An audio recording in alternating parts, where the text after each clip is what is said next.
Giornata veneta per il vice ministro alla salute Pierpaolo Sileri, giunto in quest'area del nord-est per questioni legate ad aziende sanitarie, ma nell'occasione anche per parlare di emergenza sanitaria con i grandi esperti Antonella Viola alla Città della Speranza e Andrea Crisanti all'ospedale di Padova, proprio nel momento in cui si è assistito ad un rigurgito del virus proprio in questa regione. Ma Sileri non ha incontrato il governatore Luca Zaia. In sanità non c'è solamente il coronavirus, sono venuto a visitare le aziende che producono materiale sanitario, protesi per l'esattezza, perché credo che debba essere cambiato, aggiornato e cambiato il prontuario per quanto riguarda questi dispositivi.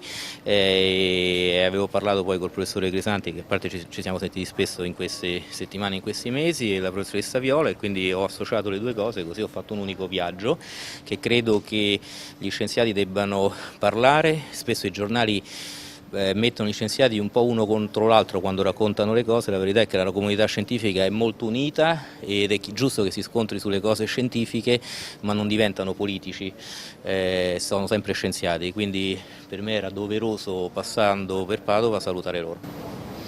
Per quanto riguarda Zaia, lo incontrerà la prossima volta? Ma con Zaia capita di sentirci, la mia visita non è una visita, è stata una visita per ascoltare dei produttori che hanno bisogno di un cambiamento del tariffario, sul quale io sono pienamente d'accordo, e siccome ero qui per non consumare più benzina e più tempo, ho incontrato anche altri due colleghi. Non creiamo un caso politico.